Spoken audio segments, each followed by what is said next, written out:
with Trinese. And our featured artist today is Keybone. So how are you doing this evening? Yeah, I'm doing fantastic. How are you doing? I'm doing good. Okay, so out of all the artists I interviewed, I thought it was really interesting that you're a Nigerian rapper. So that's the first. How is that, and how has your cultural background influenced your music? You know, Africans are generally big on music. Mhm. You know, the sound, the culture, and over the years, you know, the sound has also evolved a little bit. From the conga, we have more electronic created music, and everywhere you go in Africa, especially Nigeria, because Nigeria is the most populated African country. Everywhere in Nigeria is music. You can't hide from music in Nigeria. And you know, also we have a little bit of, let me say, sort of a religious culture. So even when Sundays are meant to be your only days to stay from music, you go to church. Church is a whole nother, like church music is on a whole like spiritual vibe. So you can't even hide from music. From Sunday to Monday, every day there's music somewhere around you. So it has really influenced my music a lot. I mean, growing up listening to music all the time, someday, somehow, I knew I just had to make my own music for myself, at least. Yeah, so it was always just in your destiny to just do music because you were so like immersed with it. Yeah. So you say you grew up around music and it was like really embedded into just your lifestyle. But what made you actually want to say like this is like my career and like you solely just focus on becoming a rapper? Was it someone that influenced you? You know, I listen to a lot of music, and as it sounds, I listen to a lot of genres of music. Now I got to a point where there was one thing I was looking forward to hearing or listening to in a song or from an artist, either an album or a compilation or single, whatever. And I wouldn't just hear it. Maybe it's the message, maybe it's the way you want to pass the message across. Then I said, how about I go and make this song that I want to listen to? So that was my journey into making my first song. So you talk a lot about like the structure of a story. I just a little curious. What was your major in college? Chemistry. I was a science major. Oh wow! I would have thought you'd been like an English major or something. You're so into literature. No, but you know what science actually did to me, chemistry in particular. You know, everything in science follows a step. You have a formula. You must have something. You can't just walk around something without a theory. You must have a system that you want to go by. So when you don't even achieve the result you've gone in for or you're aiming at, you must be close to the result. So I think science was shaping me a little bit to know that you can't be all over the place. Right. You have to just have something that will be your foundation structure, then build on it. Then whatever you arrive at, it's going to be easier for you to tweak your results if you don't get what you're aiming at. But you'll be like, okay, you know, I'm kind of close with this song.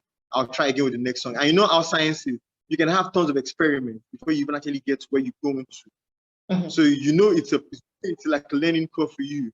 So I think that's what science did for me. And I'm grateful I went through science, because I probably wouldn't have an idea of whatever the scientific life feels like. That's so interesting. A chemist turned rapper. Yeah. So to go back to how you were talking about building things, how did you come up with your stage name? Since you're so into like everything you're doing seems like it comes with a purpose and you have a lot of thought behind it. So what does Keybone mean? Or is it just a nickname? Okay. No. It was a nickname that grew on, not a nickname to say. You know, what happened was this. Let me say, like in the early millennials, like 99, 2000, you know, then I was just fresh out of what you guys call college. Yeah, we call it a secondary school. So I was like 16 then. And then I was tired of my first name. Like I was like, you know what?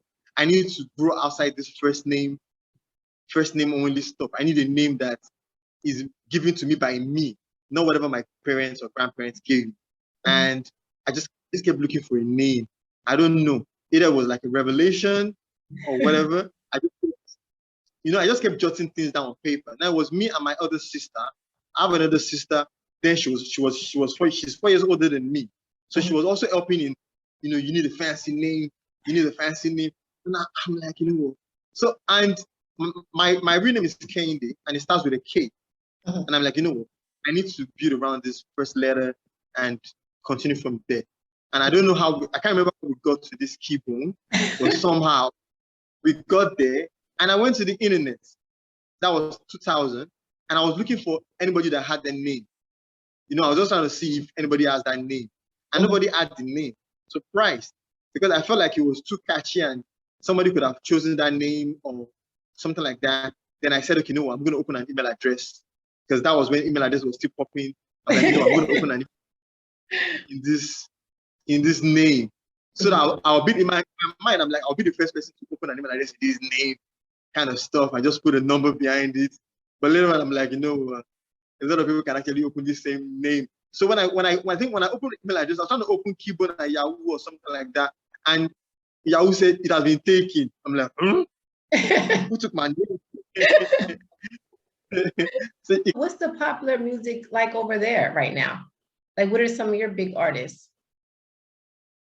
It's usually Afro-pop. Afro-pop is really big. Okay. Just like how pop is generally big. Afro-pop is big here. We have Whiskey. Whiskey is big. Oh, yeah. In Nigeria. Davido is also big in and out of Nigeria. We have female artists that are popping too. We have Tiwa Savage, we have Yemi Alade, we have Thames. We have a couple of them, like Real, Burna Boy. I think you must have heard a couple of names like that. Yeah, they doing big, they doing major. And the most recent popping one is CK. There's another guy called CK. CKY. Yeah, he's also doing great. Woman abroad. Draw influence from any of those artists, or just like how they their mainstream success and how they're kind of paving the way for more Afrobeat artists. Yeah, you see, what I draw from them the most is, I feel like since they've gone to open the door, the pathway to international success is going to be easier for anybody else to come through that door because they've already unlocked the door. Now, the question is, are you willing to go that far? There are times when you can be contented with whatever market you satisfy. There are Nigerian artists that are actually very okay with just being Nigerian. Like, entire audience is home-based. Their content is home-based. Even the music they make is made in either Pidgin English or dialects. And they're fine with it. Like, they're very okay with it because now, it's more responsibility when you're trying to cross over into a new market. So I draw a lot of inspiration from somebody who is willing to go into a new market and try new things. I feel like they've gone to try new things by going into a new market. And that inspires me a lot because that shows bravery. That shows that they're willing to diversify. They're willing to learn too. They want to learn the way things are done from people who have been doing it way before we even started doing it. The American music market has a better structure than whatever structure we have over here. So anybody who chooses to go and learn from somebody who's already doing proper structure-based music, when you choose to come back home, you can apply a couple of those systems in your life, in your music, in your career, and you would obviously do very well, or at least better than somebody who's at home over here who isn't privileged to understand how things are done in the big markets or in the mainstream markets. So your goal is to go mainstream instead of kind of staying in the a little niche market? Yeah, trust me. If you tell me now that, oh, you know what, I'm from Universal Music, I'm from Sony Music, I'm from Warner Music, I'd like to talk to you about this idea, I'll be jumping up right now like, yeah, let's go. Tell me something.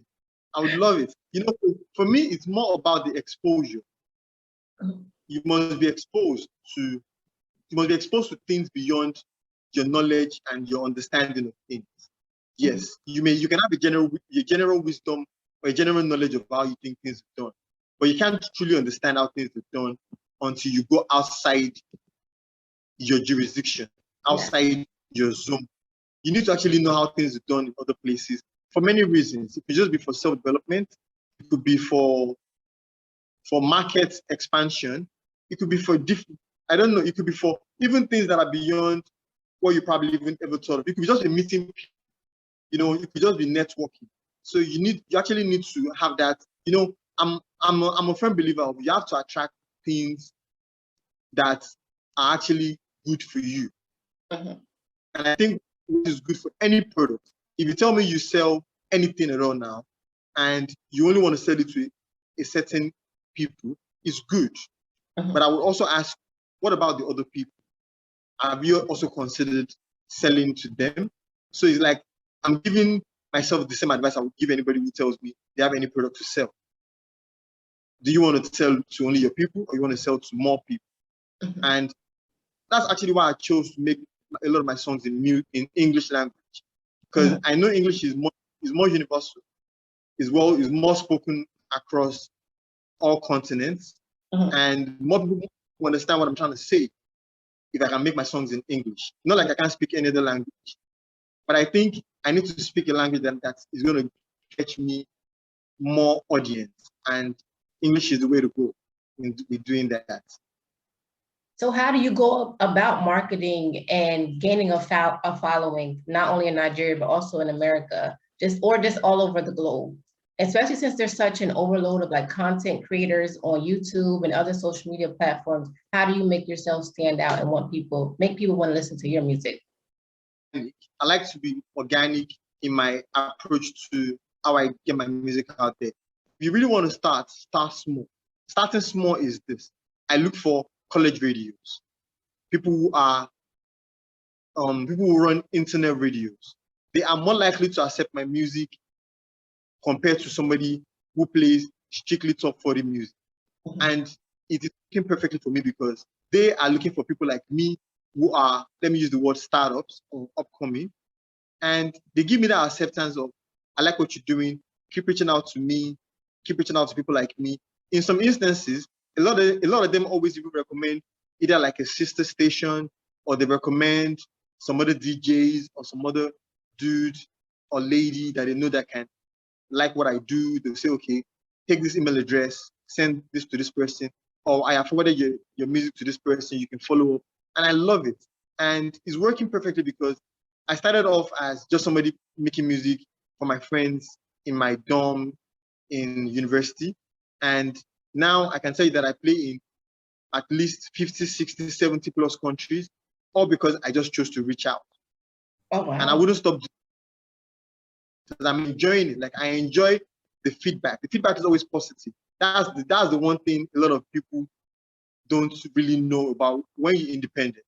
People will treat you as you're independent, and they'll give you the best they can give you based on the fact that they know this is where you are right now in your career. They wouldn't expect you to, oh, so and so perfect. They'd be like, okay, you're not perfect. We can even tell from your sound. You need a better this, you need a better that. They'll give you the best advices you can ever think of. It could sound like that, like they're critiquing you, but trust me, they're shaping me to actually make better decisions, better music.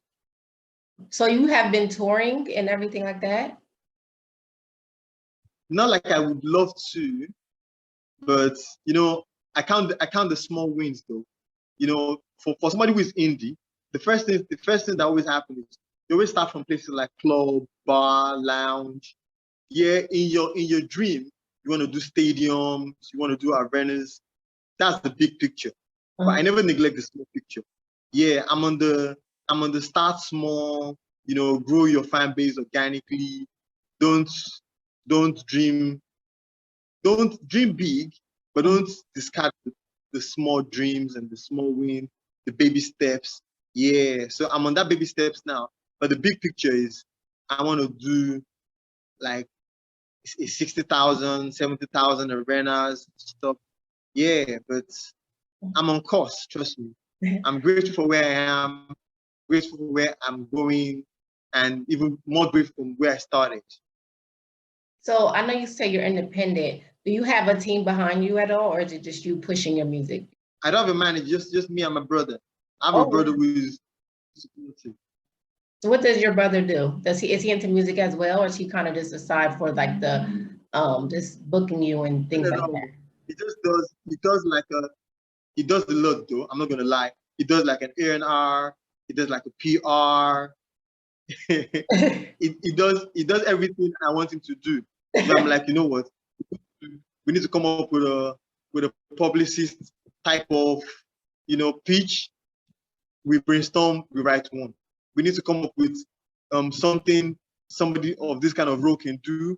We come up with one. We want to come up with something the manager can do. We come up with one. Yeah. So he has doubled and tripled, has a lot of stuff for me. So then, since this is you two, do you do your own beats and you're producing and everything for your songs? Not at all, not at all. I work with various producers. Okay. I just do the writing and come up with the ideas, and that's about it. So I know you kind of touched on this before, and like the kind of the positivity you're placing in your music, and so you want to have like a substance when you create your work. But what other messages would you want to like your audience to take away from your music? Firstly, I'm an artist. Let me use the like they say, women supporting women. I'm like an artist supporting artist type of person.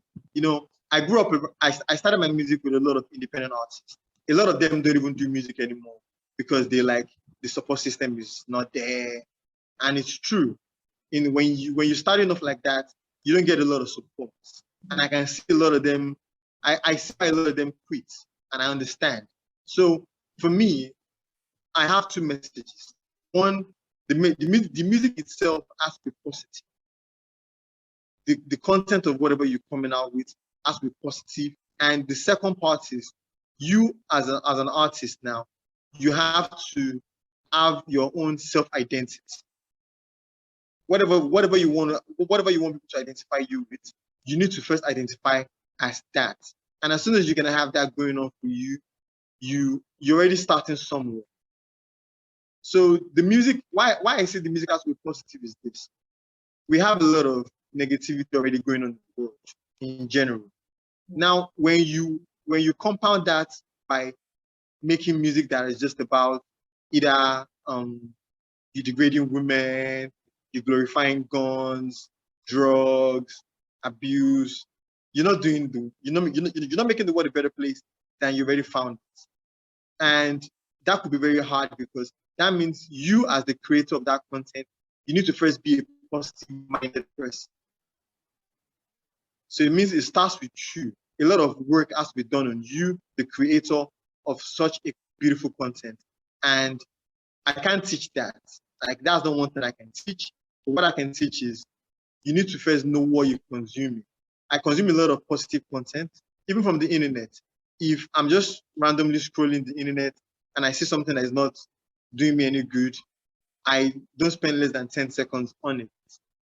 I start looking for something that's going to move me a little bit, give me goosebumps, something I can learn from. And it's a conscious decision I've made that that's how I want to live my life. So, and that I started to reflect in the way I think, the way I creatively want to write things down. Either I'm conscious to it or not, it's beginning to shape in how I'm thinking. Like how I think in general now has just changed. What I want people to take away from my song has changed. And I can see a shift in my entire, like even my audience has changed. That's the funniest thing. You see, when I started my song, when I started making music at first, a lot of my audiences were actually young people, like young 18s and thereabout. Now, from my stats, and when you have access to your streaming platforms, you can see the age brackets and all that. And I can see the age bracket is starting to grow into the mid 40s. I'm having a lot of people within that mid 30s, mid 40s. And I know anybody in that age bracket is somebody who already understands what life is all about. That's somebody who is already making some responsible choices and decisions. And I'm like, you know what? I like where this is taking me to, because I want to be able to sit with people that I make music for and have conversations as grown people. And I want to hear real compliments and real comments like, okay, I like what you're doing. It may not be popular, but I think I see what you're doing. I can see that you're making something that's going to be evergreen. And that's why I do what I do. Oh, that's so beautiful. So do you have, what are your plans for the coming months when it comes to your music? Any new projects in the works, or is there anything that we should check out? Well, I'll keep making more new music. When I make a new music, you'll be the first to know when I make a new music. And I'll definitely give you a shout out, like, oh, check this out. Let me know what you think. Yeah, but I'm always working on something new. I'm always working on something every now and then. Is there what are some of your biggest tracks that we can go look up and download to support? Yeah, I have a song called Look at Me Now. A lot of people, it's the 2015 me. I got a lot of comments from that made me change how I write a little bit.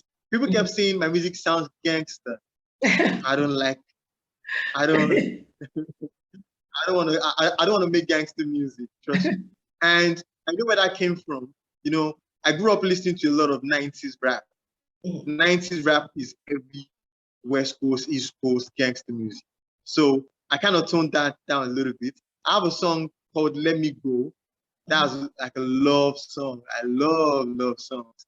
So this is one of my favorite songs as well. You can check out those two songs. I have 2 albums on the internet. One of them is Old Tapes. Another one is Going Pro Volume 1. You have a lot of nice songs. You can find time, listen to them. You see a lot of nice songs that would make you feel like, I think I like where this is going. And what about your social media? What is your like Twitter, Instagram, Facebook, where we can check you out? On Twitter, Facebook, Instagram, my handles are official Keybone. Okay. Any last words? Official Keybone everywhere. Any last words before we say goodbye? Yeah, we're in a period where everybody should be very conscious about their health. I'm a big advocate for healthy living. Please just make sure you're very conscious about your health. Health is wealth. Be conscious about what you consume into your mind as well. If you're an artist and you're out there, especially independent artists, my little advice would be start from your community, reach out to people, conquer your community, reach out to people outside your community, never take no for an answer, and never take any critique to heart. Look for the positive in anything anybody says to you, and be better the next time you have to interact with such a person. Well, it was so nice meeting you. Thanks for the love as well. I appreciate the love of you showing me so much love, reaching out for the interview. I appreciate that a lot. I don't take that for granted. Thank you. So it was so nice meeting you and to have this little conversation with you. I hope you have a nice sleep. It's so late over there. Thank you very much. All right, bye. Take care. And you too. Have a lovely night. Bye. Bye.